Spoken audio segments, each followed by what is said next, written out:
Coffee and convo, y'all. Let's get it.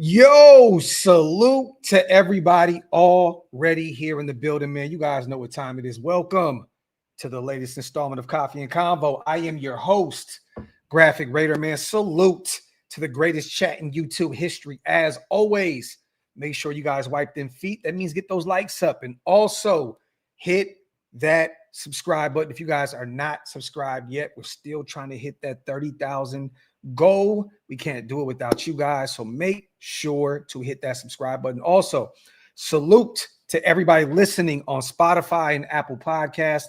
Those numbers are going crazy right now, man. So salute to everybody who is listening on the audio side of things, man. How's everybody feeling here in the building, man? I see George, my guy, Green Dot Gang is heavy already. Salute, salute, salute. We got a lot to talk about here, man. Gio says, Chip smoking D&D. We'll get there in a second. Salute to my guy, Gio, man. It's not going to be a long live, you guys. At the most, probably an hour. We got, I think, 3 more shows lined up before the week is up. So make sure you stay tuned. We're going to do another preview Sunday before the game. And then me and Ham are going to be calling the play-by-play as well. Raiders, Bears at Allegiant Stadium. So stay tuned for that. Also, this is just going to be a coffee and convo. Me and Stu, our schedules have been conflicted all day. I don't know if you guys see this. I had to go get some blood work. I had to go get a EGK, get my heart checked and all that good stuff. I am good to go. God is good. God is good, everybody. God is good, but health is wealth. Make sure you guys stay on top of things. I was feeling some pressure, in my chest and was kind of having these like mini panic attacks. A lot's just been going on. I made sure to go check in with my doctor, and blood work came back A1, EGK, solid as a rock, man. So your boy is good. The devil, you have to put more work in, King. You have to put more work in, man. Salute to my guy, Ant. Love you, brother. Praying for all your off-screen stuff. Raiders, love you too, my brother. Thank you so much. Yes, we good, bro. We're good. We're moving on. We keeping it moving. We got the Bears on the menu Sunday. I'm ready for some football, y'all. I am ready for some football, and I'm excited to be flying out to Indy next Friday. Go hang out with my brother Stu, my brother Jason, Demon King. If you in the chat, salute to you. We on the same flight from Dallas to Indy. That's going to be a fun one. And then I just got news that my little brother B is flying out as well. So it's about to be a movie in Indianapolis, man. So salute to my guy, Ant. Get a few more questions in, you guys, real quick before we get to this Chip Kelly nonsense. And I know a lot of people are saying, he didn't compare them statistically and all that other stuff, right? You know what? We'll start there. Let's talk about the whole Chip Kelly situation. For those who didn't get a chance to watch the presser yesterday, they asked Chip why they're keeping JPJ at guard and why they're keeping Jordan Meredith at the center position, right? And Chip Kelly had some interesting choice words. This is what he had to say, because Jordan did a better job in preseason and camp at playing center for us in terms of what we want. Call-wise, putting us in the right protections, doing all those things, said Kelly. I think Jordan is what you're looking at in a center in this league. He reminds me a little bit. I'm not going to say he is, but he reminds me a lot of Jason Kelly that I had when I was in Philly. He's got a long way to go. Jason's a Hall of Famer, but he's that type of player. We are really excited about what Jordan's doing at the center position. So that's what he had to say about Jordan Meredith. I'm going to get in my take here in a second. But he also went on to say why JPJ is playing at guard. He's a bigger body, and I think that's one reason why he's a better guard. He's built more like a guard than he is like a center. Jordan's built a little bit more like a Kelsey, an athletic guy, pull, get out in space, all those other things. I like Jackson Powers Johnson. He is tough, hard-nosed guy. There's a lot of big three techniques in this league. So I have a how do you handle a guy at the three technique or having a bigger body at the guard spot is what he is. And his toughness is always a positive to what we are doing. So Chip Kelly says that Jordan Meredith, undrafted in 2021. A lot of people don't know that, Jason Kelce was a 6th rounder, you guys. So, yes, Hall of Fame type player, definitely won a Super Bowl in Philly, one of the better centers of all time, right? I think 6-time All-Pro, 7-time Pro Bowler, I believe. Those numbers don't lie. Jason Kelce has had a phenomenal career. But also, right, at 27 years old, which Jordan Meredith is 27 right now, Jason Kelce just hit his first Pro Bowl season at 27. So that's what I think Chip Kelly is alluding to, the fact that, they both kind of have these somewhat same trajectories in terms of their career. Jason Kelce didn't have a ton of success until he was 27 years old, where he played 12 games, started in 12 for Philadelphia, having his first Pro Bowl season. Once again, Jordan Meredith is only 27 years old.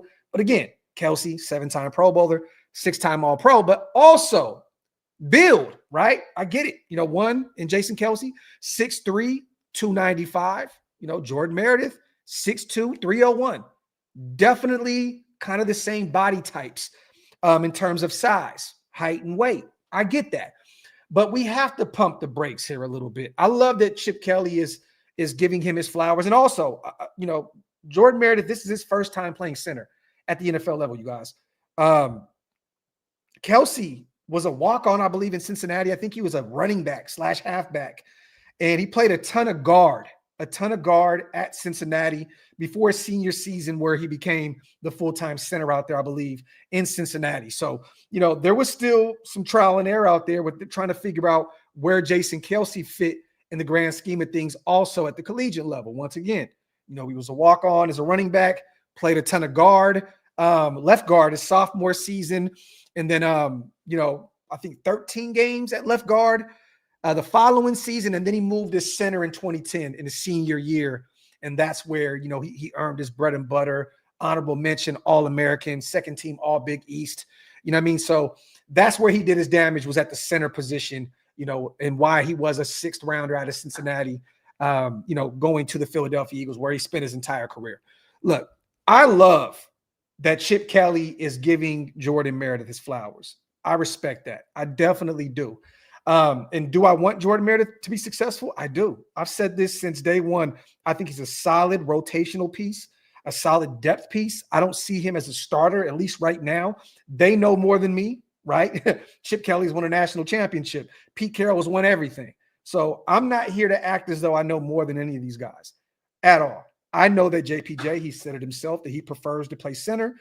And, but he will play guard if need be. And it looks like he's still in competition with Alex Kappa for that right guard spot. I just see you got to pump the brakes a little bit with the whole Jason Kelce talk.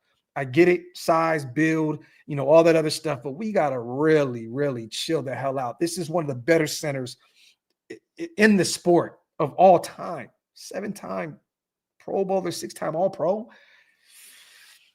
Chip, I get it, and nobody knows more than you, right? You coached Kelce in Philadelphia, but we got to pump the brakes a little bit, because through the first 3 weeks of this season, Jordan Meredith has not had a great season by any means.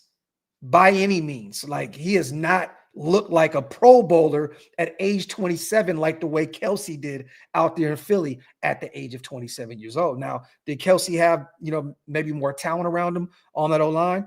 Could be the case, right? We're still trying to figure out what's going to stick on this O-line with Parham at left guard and DJ Glazing year 2 at right tackle, and still trying to figure out that right guard spot. Is it going to be JPJ? Is it going to be Kappa? I think that Chip and Pete are really getting irritated right now, you guys. You can kind of sense it. You can read the room when they're asked about JPJ, because they're getting asked a ton about him, and they're both just really irritable when it comes to JPJ. I'm not here to make this a Jackson Powers Johnson show again. I'm not. I'm over it. I'm gonna let the professionals do their jobs, and hopefully they find a way, to get things done. Because this would be the week, you guys, for the Raiders' offensive line to be able to figure it out. That Chicago defensive line has struggled mightily up to this point. I mean, pass rush has pretty much been non-existent. They have a very, very low blitz rate, very low, 4.0. The lowest blitz rate in the league right now. They're fifth. I think they're tied for fifth lowest in the sack department. They have only five sacks up to this point in week 4. And I believe they got 2 on Dallas this past week, which got their total up to 5 from 3. So, but this is the week to get it together, because that Chicago, defensive front is not scary by any means. Now, can Montez Sweat go out there and have a phenomenal day against this miserable O-line, at least up to this point? Definitely. They can figure it out this week. I mean, that's what the Raiders do, right? They allow other teams to figure it out on our account. But this is the chance for the O-line to get it together. Once again, their pass rush is pretty much non-existent up to this point, you guys, and they rarely blitz. So this is a chance to take advantage of one of the bottom of the barrel defenses in football right now, you guys. I mean, in total defense, they're ranked 29th. There's only 3 defenses in football that are worse in totality than the Bears right now. That's the Cowboys. We got them coming up. The Giants, we have them at the end of the year. And then the Ravens. They have the worst defense in totality in football right now. In passing defense, Bears are still at the bottom of the barrel at 27 right now, giving up 247 yards a game. They've given up 8 touchdowns in the passing game. This is an opportunity for Geno to go out there and have a big day at Allegiant Stadium indoors, where he has historically been really, really good up to this point in his career. And then in the rushing defense, they are not that much better. They're 26th in football. They're giving up 139 a game right now. 3 touchdowns on the ground thus far.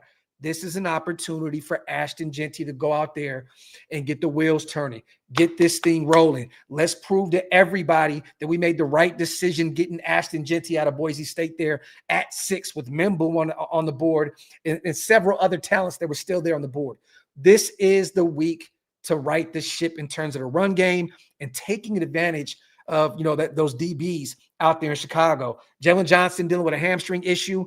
He may play this weekend, but once again, hamstrings, it's tough to come back from that. Go out there and spin the block on him. Spin the block on him. If I'm Geno, I'm looking Jalen's way. I don't care if he's an all-pro corner. I'm looking his way. Make him earn it. Make him earn it. And the scoring defense, you guys, once again, the Bears are one of the worst defenses in football. They are 28th right now, tied for 28th with the Jets, giving up 31 points a game, and they have given up 11 touchdowns in totality this season.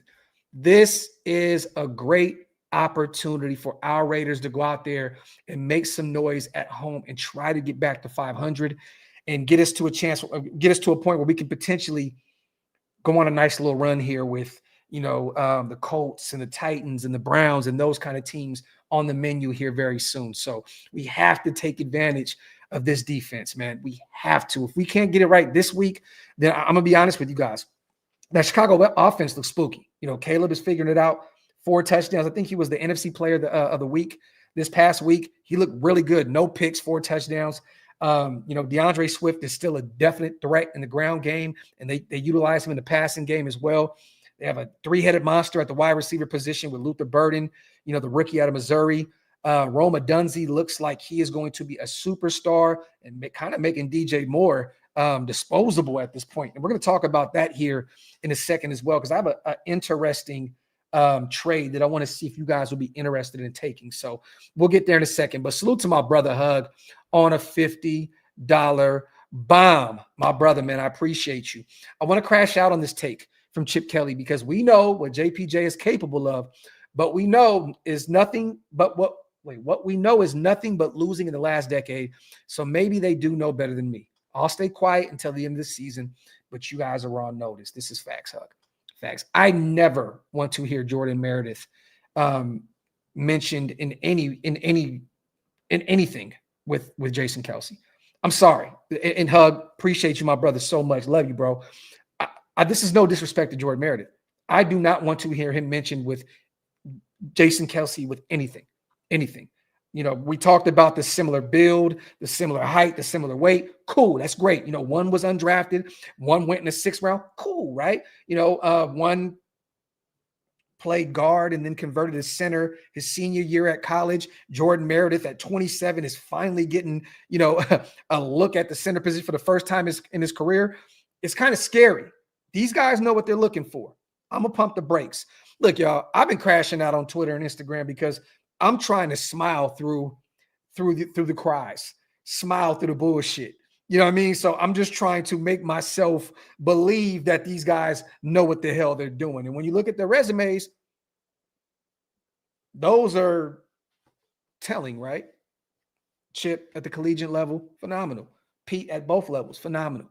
They know better than me. But once again, when I feel personally like you're not playing your players at their strongest positions, then it's an issue for me as a fan. I'll take the whole podcasting thing out. As a fan, I look at it as, why are you not playing these guys at their strengths? Parham did not look this bad at right guard last year as he's looking at left guard right now. So why don't you swap? Nothing wrong with putting Parham at right guard. What's the issue, right?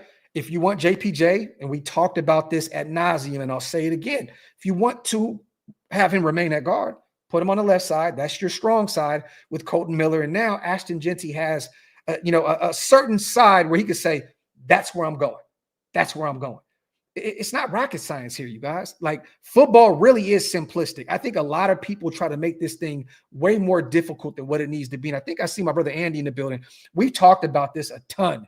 The X's and O's look, man, football is very simple. It's very simple. You don't need to make this thing way more difficult than what it needs to be. If it worked, better last season than it is this year, at least going into week 4, what's the problem with putting Parham back on the right side where he's struggling on the left side right now? Create a strong side on your line and give your rookie running back an opportunity to go out there and try to get it done. That's all I'm saying. Hug, my brother, man. And look good in the default picture, man. I see you still in the gym getting to it. I'm about to hit the gym right after this, brother. Salute to my guy. Dub9 Raider, my dog. Season's donezo if we lose this one. Sad today, man. Look, let me tell you this. 1-3 is tough. It's definitely tough. Did I believe that this was going to be a tough assignment with our first quarter of this schedule, regardless of anything? I did, Dub. I thought that we would go 2-2. And I still believe that we will go 2-2. I think we can beat Chicago. I think I did have us at 2-2. I had us losing to the Chargers, losing to the Commanders, and beating the Bears and beating New England. So I'm damn near on my way to being right for the first quarter of the season, 2-2. This is a major, major game because things get tough. You're heading out far east to Indianapolis once again for the 3rd time this season, facing a team that is 3-0 and look like they have figured it out up to this point with Daniel Jones, Indiana Jones, at the quarterback position. So are we technically out of it 1-3? No, because we really are going to start hitting our softer part of our schedule here in a second. But it would definitely feel like everything, like we're just defeated at this point, especially if we go out to Allegiant Stadium and get spanked. If we just go out in embarrassing fashion, yeah, you know what, man, we can kind of wrap this shit up. If we go out there and play a tough game and let's just say Chicago beats us in a nail biter, God forbid, hey, man, you know what? Maybe we have some positives that we can leave with, right? The Chicago Bears on paper, when you look at that roster, they have a ton of talent all over the place. They have a new head coach. And once again, I'm all for preaching patience because new running back coach, new starting running back, new quarterback, new offensive line coach, new OC, new head coach. A lot of moving pieces with this Raider team right now. I know that they're still trying to figure it out here, but it would definitely be a massive disappointment if we found a way to lose at home for the 2nd time in front of our people, with Pete and Gino, out there trying to right the ship. It'd be nasty. It'd be nasty. Salute to my guy, Dub, man. Wipe them feet, y'all. Hit them thumbs up. If you guys are not subscribed, what are y'all waiting on? Make sure you hit that subscribe button. And once again, salute to everybody listening to this on Spotify and Apple Podcasts. Once again, you guys, Chicago does have one of the worst defenses in football. I went over all the stats, all the statistics. If you're just joining, run the show back. You'll get a better idea of what we are facing, come Sunday against the Chicago Bears. So, and once again, I think ESPN has Chicago ranked at like 23rd right now. They have us at 22. It's funny because according to ESPN, we're 22 right now in the power rankings, and Chicago is 23. So, we should win this game, honestly. ESPN says that our biggest deficiency right now, they didn't even mention the O-line. They said that it's our first half defense. This is what ESPN had to say about our Raiders coming off that 21-24 loss against the Commanders. In first halves this season, the Raiders are 8th worst in points allowed, 15.7 per game, and 3rd worst in total yards allowed, 214 per game. The Commanders picked the Raiders apart through the first 2 quarters Sunday with 20 points and 259 yards, including 174 on the ground. We just got to play better. This is what Max Crosby said. There's going to be no excuses with this group. We know everybody knows you got to take accountability, and we got Chicago this week at home, so we got a lot of work to do until then. So once again, that first half defense has been bad, giving up 15.7 per game, 214 yards per game, 3rd worst in total yards. And then, man, that's just nasty. We're giving up over 200 on the ground to the Commanders. Boom. Let me get rid of this. Make sure I'm caught up on the chat. Salute to my guy, J-Rock, 7-1 in the building. Appreciate you, bro. Graphk, Chip and Carroll can save face if they had a fullback, which we've talked about, or a 3rd tight end to open holes for Genty, but also another protection piece for Geno. There you go. Once again, man, hey, I think this is the week you're playing against one of the worst defensive lines in football right now. Lowest blitz rate, giving up a ton of yards on the ground. Why don't you go out there, J-Rock, and do the JJ Pegues special? This should be the week. JJ Pegues, we should see him active. Our rookie out of Ole Miss should be active. We should have him lined up in the backfield, at fullback, and have him blocking up front for Ashton Genty. Why not? This is a team that Genty heard a ton of rumblings about potentially drafting him. Ben Johnson is very high on Ashton Genty. There was a lot of rumors of the Bears potentially trying to move up in front of us to get him. This one may mean something to Genty, because I know it means something to Ben Johnson with the whole Tom Brady situation of him potentially being our head coach. Why not get JJ Pegues involved? Why not? I mean, we have nothing to lose at that point. We're not running the football effectively right now. Put JJ Pegues out there and have him be your William Refrigerator Perry in front of Ashton Genty. Why not? Got to get this water in me, y'all. I'm lightheaded as hell. They done took so much blood. I'm out here lightheaded as shit right now. J-Rock, appreciate you, my brother. Salute to you. He says JJ not being active is diabolical. AJ, this is facts. Facts plus tax. I agree, but knowing the Raiders, they won't do it. Hey, man, I want to see it.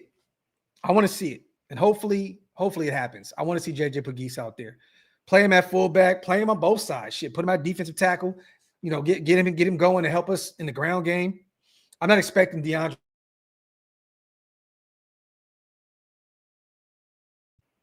Can you guys hear me? We're good to go. I don't know why it muted me, but I don't think DeAndre Swift is going to go out there and gash us in the run game. So this would be a good opportunity to bring up JJ Pegues, get Tonka Hemingway involved, and let's see what those guys can do. Nah, I needed to get blood work done. I've been having really bad headaches and sharp pains in my chest, and it's related to stress. My doctor told me it was stress. I've been having like panic attacks and stuff like that. It's been my anxiety and stuff like that. So I had to get blood drawn. Everything's cool. I'm solid as a rock, bro. Heart is good. Lungs are solid. My doctor said, man, your heart is strong as hell. So we're good to go. But no, I wasn't donating blood. I had to get work done. Let me see. Get those questions in once again, you guys. He said, the Raideritis? Probably, man. Probably. Also, you guys, let's go over real quick the latest, at least from yesterday, the injury report. Get this off screen. Salute to my brother Hug. Boom. Raiders, we're looking pretty healthy right now, you guys. Brock is officially full. Wednesday, Thursday, looks as though he's getting better. He's getting healthier. He still has that brace on his knee, but it sounds like Brock is getting closer to being 100%. Jeremy Chin was limited Wednesday, you guys, with that pectoral injury, but he was full yesterday, which is a great sign that our starting safety will be good to go. This Sunday, Michael Mayer did not participate either Wednesday or Thursday. It looks as though he may be out this Sunday. It's probably going to be the Brock Ian Thomas special at the tight end position. And then DCAM with that hamstring, he's been limited Wednesday, Thursday. We'll see if we get a better idea where they are today. There's going to be another update, you guys. Chicago is beat up right now. Chicago is beat up. TJ Edwards, the linebacker, hamstring, did not participate at all this week. Kyler Gordon, their DB, hamstring, did not participate at all this week. Defensive lineman, Grady Jarrett, who came over from Atlanta, dealing with a knee injury, did not participate all week long. Colston Loveland, their tight end, hip injury, has not practiced all week long. That is big. Darnell Wright, offensive lineman, has not participated all week long, dealing with that elbow injury. And then once again, we talked about Jalen Johnson, hamstring issue. He's been limited this week, so maybe he gives it a go. We shall see. Cole Kmet popped up on the injury report with a groin injury. He was limited Wednesday, but he was good to go yesterday. Cole Kmet's a stud. I'm a Notre Dame guy, so huge Cole Kmet fan. DeAndre Swift limited Thursday, Thursday as well, dealing with the hip injury. So a starting running back also on the injury report. And then their linebacker, DeMarco Jackson, dealing with a hamstring issue, full Thursday, Wednesday, Thursday. It looks like he will be good to go. So, yeah, man. Kind of crazy. Chicago's beat up. They're beat up. Some of those big name guys they have out there. We have to take advantage of this. For sure. Let me see. Get this off screen. And once again, we'll get another update, you guys, today with the injury report. And we'll have a better idea of who's going to be active and who's not, come Sunday. Berserk, I'm hoping. I've not heard any information. Once again, I've made calls to everybody I know in Las Vegas about JPJ, nothing. Raheem Mostert, nothing. This would be a great week to get the veteran involved in the offense. Zeus has struggled. I think it's time to bring in the 33-year-old running back who had a massive year in 2023 and who's also familiar with Chip Kelly's scheme. Definitely would like to see him involved in the offense this week. This would be a great week to bring him up. I mean, I don't know why he hasn't been active at all up to this point, but this would be a great time to get him involved in the offense for sure. We can definitely use him in the run game and goal line situations and also in the passing game. So let me see. Yeah, man, I'm still trying to figure it out, Project. I have no idea what the hell is going on with him. Just Raiders Baby says, yeah, we need Brock at 100 or close to it with Big Mike out with a concussion. This is facts. We need Brock Bowers to show up and show. We need that all-pro Brock Bowers come Sunday. Definitely. And that Chicago offense, you guys, once again, they ain't no punk, man. They ain't no punk. I mean, once again, Loveland and Cole Kmet are on the injury report, but that 1-2 punch, the tight end position, that three-headed monster they have at the wide receiver position, this is a dynamic offense, and they put a lot into that O-line this offseason, making the move for Thuney, was it Tooney? Going out and getting Jonah Jackson from the Rams, bringing in the center from Atlanta Falcons. They really, really built up that O-line. This Chicago team could be a threat to us, man. This defense has to show up. We need Max to have a massive game Sunday. We need him to have a big game, and we need some type of help on the opposite side. Malcolm Kuntz has been pretty much non-existent. Tyree Wilson, non-existent. Maybe it'd be a good thing to bring Charles Snowden up. he's been inactive these past few weeks. I mean, I know Brennan Jackson's been out there and he's been getting some few reps, but maybe it'd be a good chance to bring Snowden up and see what he can do because Kuntz is struggling. But we need somebody to be Max's sparring partner on the other side of the line. Definitely. Let me see. Salute to my guy S-Dot, man. We are here, Graphk. Salute. We need foresight on the end as a sixth man to help Glaze run block and pass block. Salute to my dog. He is going to die on that hill, and I respect it. I respect it. Salute to my guy S-Dot. Let me see. Will Raider Lakers. Should have got Will Johnson, but everybody was terrified of his injury. I'm still terrified. Look, is Will Johnson looking really, really good right now? Definitely. One of the better rookies right now in the league. But you guys, he's 4 weeks now into his career. That nail biter last night where they lost to Seattle. Will Johnson's a stud. But also, I'm still terrified of those injuries. And I'm not even a Cardinals fan. I'm a Raider guy. You know, I like Will Johnson. I got a chance to watch him very closely at Michigan. I've spoken to a few former guys that played out there. They were really high on him. But once again, even those guys were telling me, you know, those injuries kind of scare them a little bit. I respect that we stayed away from that. Honestly, I truly do. Does he look good right now? Yes, definitely. But it's still early. And once again, man, and I'm not saying that I want anything bad to happen to Will Johnson. I want the total opposite. I want him to thrive, and I want him to have a great career. But 4 weeks in, you guys, he needs to show that he can remain healthy and stay healthy. Let me see. Get more creative in the run game. I hear you, Brendan. I hear you, little bro, for sure. Definitely need to. I would like us, once again, JJ Pegues would be a great option to put at fullback. You know, what about the screen game? Let's get some screens rolling. You know what I mean? Like, whatever you need to do to get Genty in space, you need to do it. You need to do it. Brendan says more outside runs and more sweeps, whatever it takes. Facts.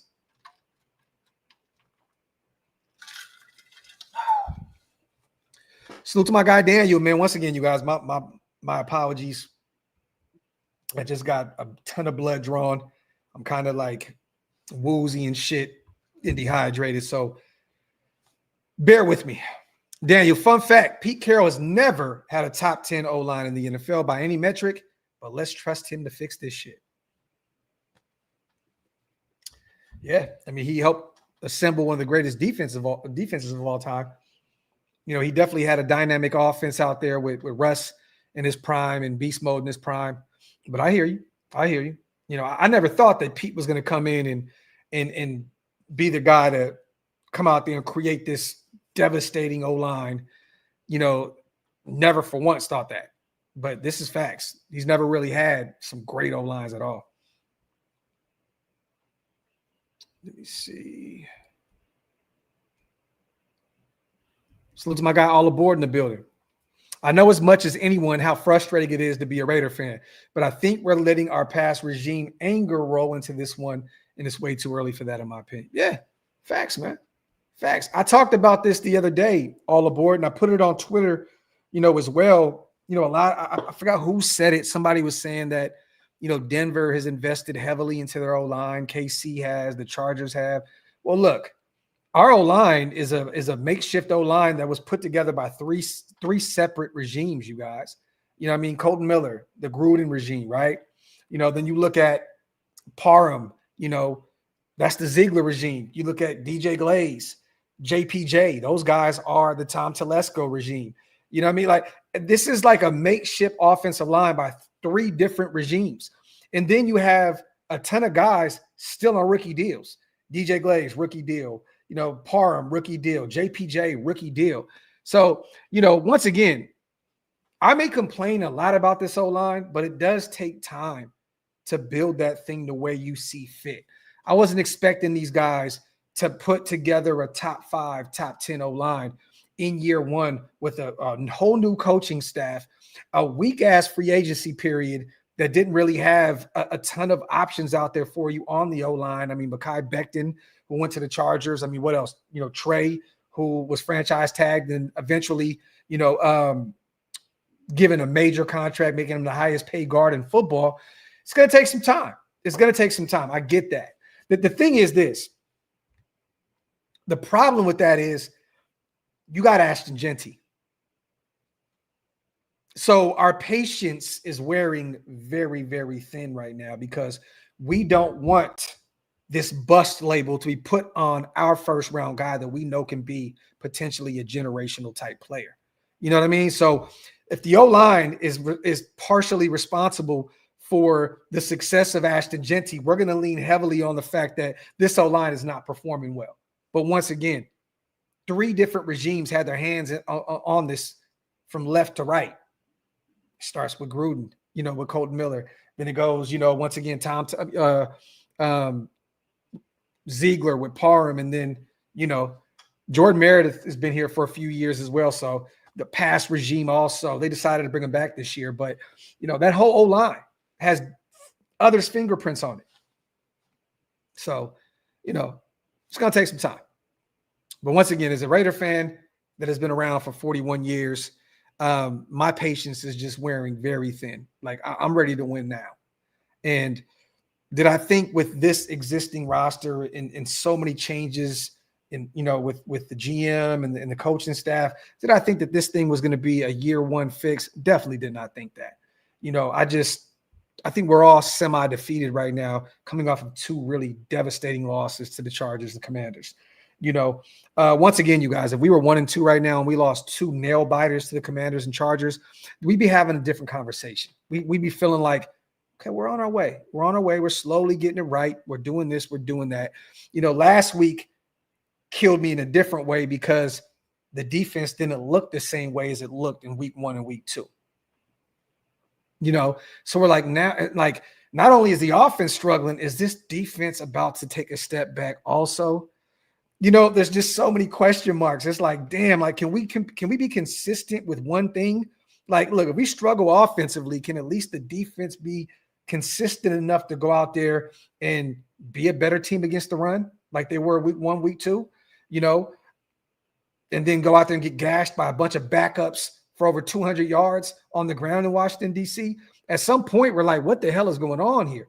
If you could have lost these last 2 weeks in close games, I wouldn't be as frustrated as I am right now. If the O-line wasn't just pretty much opening up the front door and say, come on in, we wouldn't be having this conversation. I came into this season, you guys, and I'll say it. I thought that this offensive line was being underrated. I thought that they were being underappreciated. I said, there's some talented guys on this roster on that O-line. Now, this is before they chose to take JPJ away from the center position and move some things around. But I got to be honest, up to this point, I'm wrong. And they proved me wrong by going out there and struggling like crazy these first 3 weeks. But once again, this O-line, if you put them in the right places, it can be a serviceable O-line. Right now, as the present O-line out there starters, this is one of the worst O-lines in football.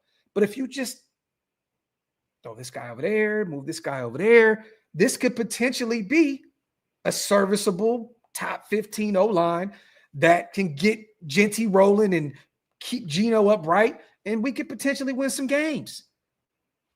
Tinker with it a little bit. For me to hear Pete Carroll say they're sticking with what they're doing was absolutely terrifying. It was like, are you kidding me? You put all this time in and blah, blah, blah. Man, come on, bro.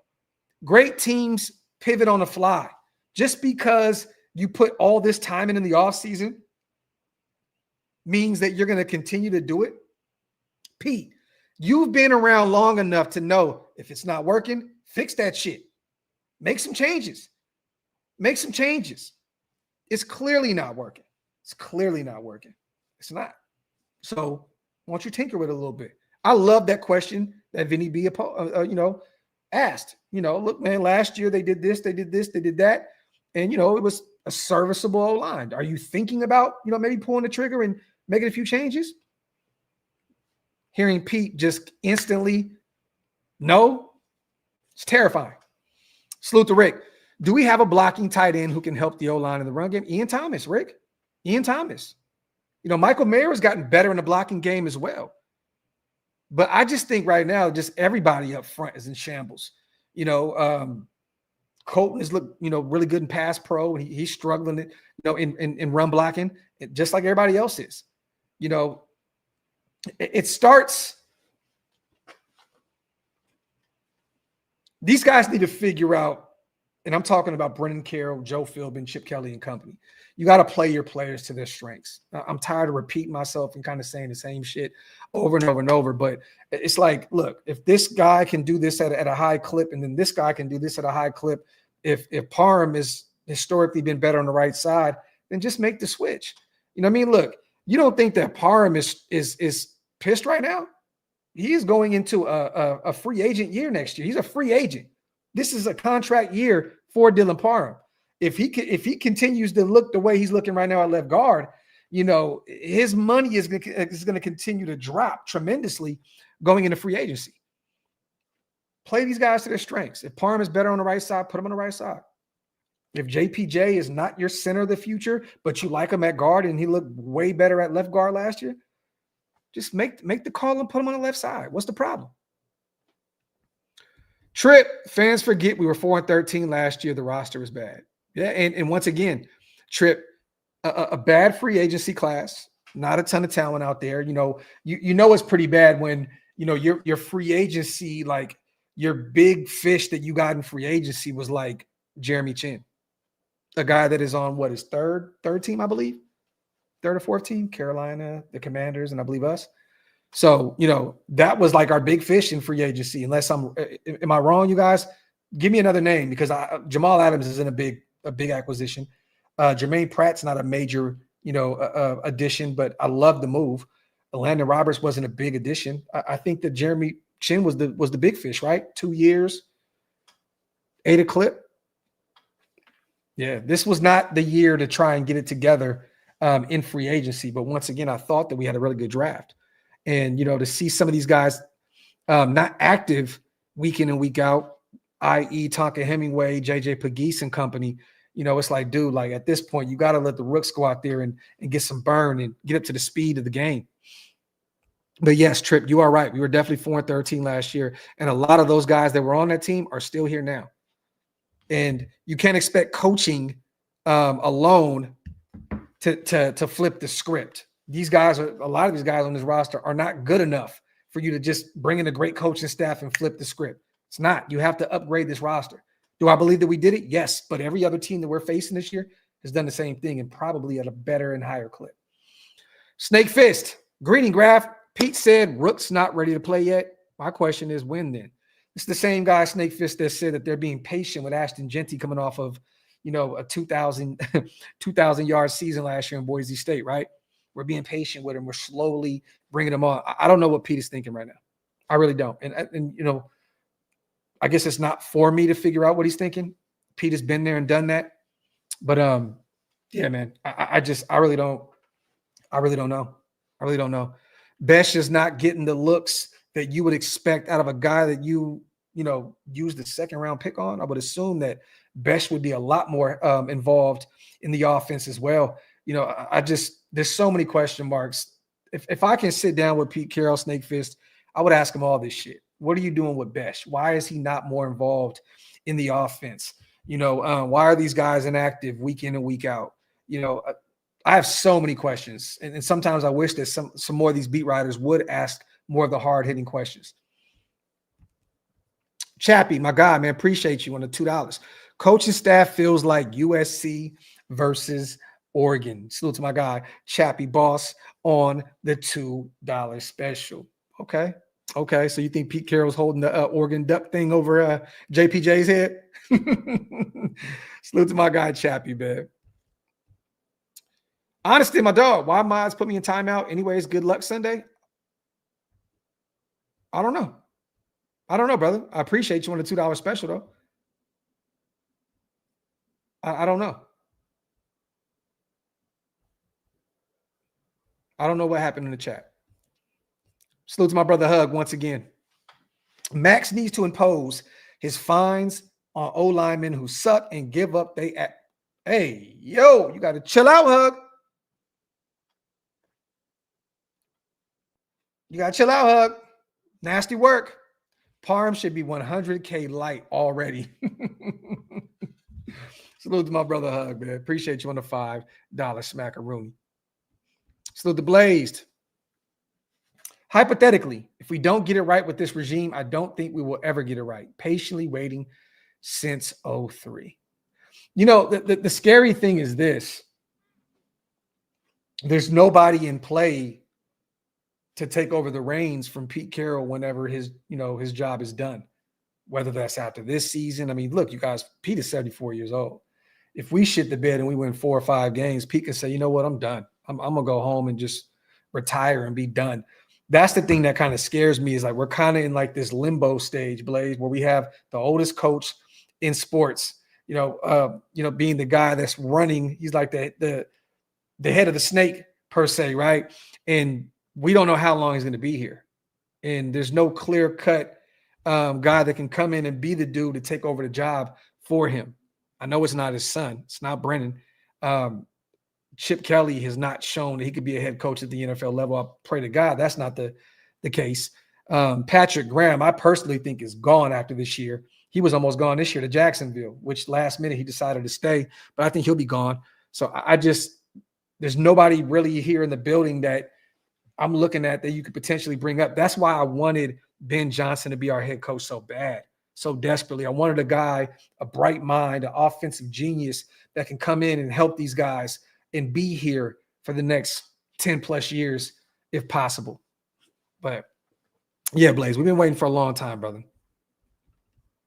Pete versus Chip, old flames die hard. Salute to my guy. I mean, right, the UCLA, USC thing right there too, Chappie, right? It's funny. Let me see.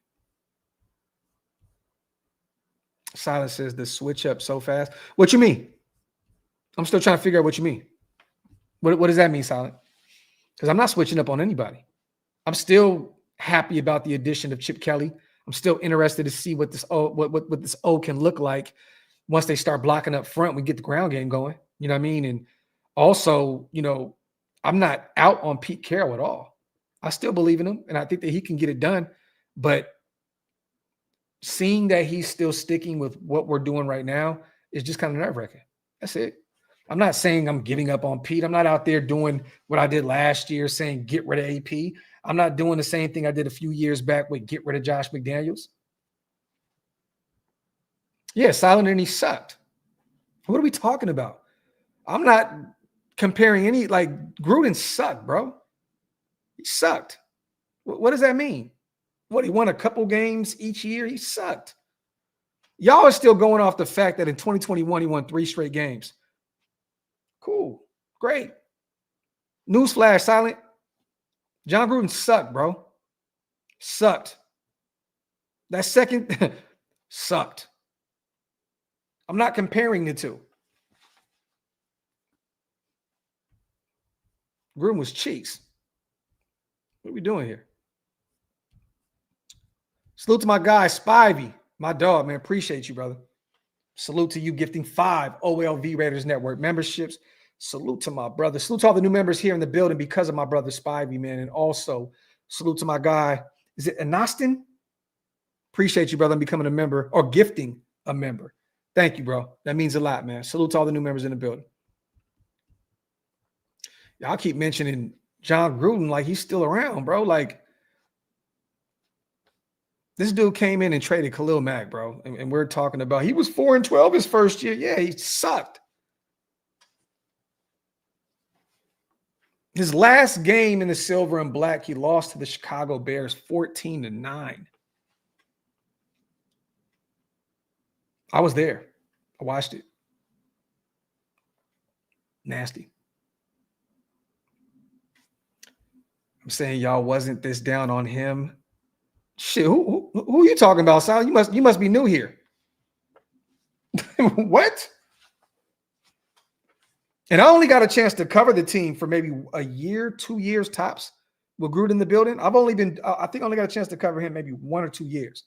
I knew year one was going to be a struggle regardless. And I think it was you know what? I think I started covering this team the year. We traded Amari Cooper, I believe. So if I was really, hey man, Gruden's cheeks, bro. Salute to my guy. When your take is to trade Genty and Brock and a first for Herbert, you earned a timeout. Terrible. Oh man, damn. That's what it was. That's what it was, Hug. Yeah, we're not doing that. And what's funny is the Chargers aren't doing that. They got their quarterback. Let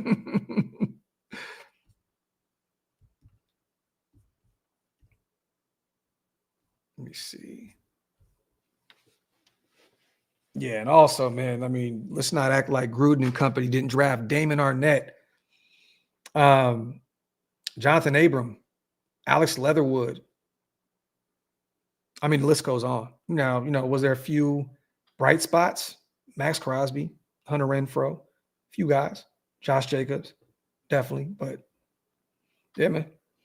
Gio, I love Gruden, but he's one of the reasons this roster is so depleted. This is facts. Dude missed on all those first rounders except for Jacobs, who isn't here anymore. Roster turnover from different regimes still haunts us. Facts. I've been saying that, Gio, for a long time now, that this team is where it is now because of that Gruden regime. It is what it is. But now we've moved on. Gruden's no longer around. I don't want to talk about Gruden anymore. I don't really care about what Gruden got going on. We're here now. Pete Carroll's in the building, and Spytek's in the building. I'm excited to see what Spytek can do the next few years with all that salary cap and all those draft picks. So, but we moved on. We moved on. I definitely believe, and you guys probably will disagree with me, I think that Ziegler and Tom Telesco, I think both those guys were served I think they both deserve to stick around a little longer. I know you guys may disagree with me. I think Ziegler without Josh McDaniels would have been interesting. And I think that Tom Telesco, showed last year, getting Brock and JPJ back-to-back with DJ Glaze in the third round as well. You got a bunch of starters there. So I thought Tom Telesco was good also. But we're moving on. We'll see what Spytek and company can do. Salute to my guy, Gio, man. Salute to Rube. I believe Chip is a good coach, but he needs checks and balances. He's been bad in personnel choices, and it doesn't help the O-line coach is Brendan Carroll. Spytek needs to step in and tell him to play his rooks. Talk that talk, my brother. Salute to Rube, always coming through with a bomb, and I appreciate you, man. Definitely hear you, bro. Definitely. It's going to be interesting to see if – and I don't know where they are with how much Philbin is involved, Rube. I really don't know. I know he's sitting up there right next to Chip Kelly in the skybox. But I want to know how involved Joe Philbin is with this offensive line. I'm assuming that he is very, very much so involved with what's going on. I know when they moved on from our former O-line coach last year, Philbin kind of took over the show and was doing his thing. But I really would like to know his involvement in what they got going on up front. So, Steve, I'm low-key sketch about going to this Indy game. Steve, pull up, man. We're going to have some fun. Hey, if we lose, we're getting drunk. If we win, we're getting drunk. It is what it is, bro. Come out there and have some fun. My brother Demon King is in the building as well, man. Salute to my guy. I will see you next week on that flight to Indy, man. Steve, appreciate you, brother. Salute to my guy, True Raider Podcast. Rewatch the tape. O-line looked completely different with JPJ in week 1. Let's see how it looks against the Bears. Meredith is no Kelsey. This is facts. And it doesn't take a rocket science, scientist to say the same thing you're saying, True Raider. This is facts, my brother. For him to even say Jordan Meredith's name with Kelsey's is blasphemy. It's blasphemy. It's nasty work. Nasty work. DeMarcus, I still get flashbacks because of Gruden's drafts, man. Facts, bro. Facts. Facts, man. Oh, my God. Nasty, nasty work. Disgusting. Salute to my guy, DeMarcus. Get a few more questions in, you guys. I got to get out of here, man. I'm going to go lay down. I'm lightheaded as hell. I got to get something to eat. Told you before, man, I got a bunch of blood drawn today, so I'm cooked. I can't even think straight. Take a look at Tate Don't Lie. They're saying Meredith is playing good. It's Parham and Glaze who have been the problem. And with Geno not seeing the field. Well, I mean, look, everybody deserves a little backlash. Geno holding on to the football a little too long. all those mistakes he made against the Chargers in the air. It was nasty. 3 picks, 0 touchdowns. I'm not going to act as though Geno was a saint in this situation because he's not. He's not. He's not been great by any means. I know that he's one of the leaders in passing yards in football right now. I think he's like 2, 3, somewhere in that Herbert range, right? Not too far off. But no, man, look, I'm not saying that Meredith is a bad football player. I'm not. And I think Martin put it out there right here. 17th best center, 16th at run blocking, 25th at pass blocking. He's no Kelsey. And I haven't done my homework, Martin, and I'm assuming you're going off of PFF numbers. So technically Meredith is somewhere middle of the pack in terms of center. And guess what, right? For this to be his first year at the center position, that's kind of all you can ask for, right? I mean, it's first time playing a center spot. For him to be somewhere right there, cool. 16th in run blocking, all right. 25th in pass blocking, that's bad. That's bad. You got to get his shit together right there, for sure. Let me see. Kappa is terrible. Alex says, you need a glass of red wine, Graphk, not a bottle, just a glass. Shit, I'm going to go to the liquor store right after this. Dog, I'm so out of it right now. You have no idea. And I just got done walking 3 miles. I went and got my heart checked. They said it was strong as an ox. I said, you know what? I'm going to go to the park and I'm going to go walk. Get that thing flowing. 3 miles. Now I'm at the house lightheaded as hell. Mike says JPJ probably almost put hands or got into a very heated argument with Brennan for not allowing him to play center. So now JPJ is being blackballed. Look, that's he say, she say, Mike. I don't think that's the truth. And honestly, if that was the case, I'll tell you right now, we would have heard about it. It would have definitely been talked about for sure. So I'm not buying that. It could be another reason. It could be something there. I don't know if it's the concussions and they're worried about him. I don't know. But once again, it's clear as day that something is going on because you have your second best offensive lineman behind Colton Miller battling it out with the worst guard in football last year, and now it's Kappa. So it's kind of nasty. Mackey, that dude doesn't know what he's talking about. That's actually pathetic to even mention him with anything in regards to the Christian Wilkins situation. That has nothing to do with that. Like, come on, man. That's terrible, bro. That's why the rumor shit and all that, bro, I can't stand it, bro. Sometimes I got to get away from that. I can't deal with that, man. That's just terrible reporting. Shit has nothing to do with Christian Wilkins. Still can't believe Chip compared. Yeah, ski mask, kind of nasty. Kind of nasty, bro. Kind of nasty. Actually, not kind of nasty. Disgusting. But, yeah, hopefully Jordan Meredith becomes a 6-time All-Pro, 7-time Pro Bowl. That'd be great. I'm here for it. And once again, I don't want people to think that I'm shitting on Jordan Meredith. I like Jordan Meredith. I was excited that they brought him back, but I thought that they were going to have him be more of a rotational guard. To see him at center is just like, what are we doing? But, hey, they think they know what they're doing, so I'm here for it. It is what it is. So, but salute to everybody here in the building. As always, appreciate you guys so much for rocking with me. We still got about 720 people here. If you're watching on Twitter, salute to you. If you're watching on YouTube, salute to you. Make sure you guys get those likes up and also hit that subscribe button if you're not subscribed yet. As always, we will be back. If not tomorrow, Sunday, we got 2 shows set up, you guys, 2 of them. So we'll be doing a morning show, breaking down, the inactives and all that good stuff.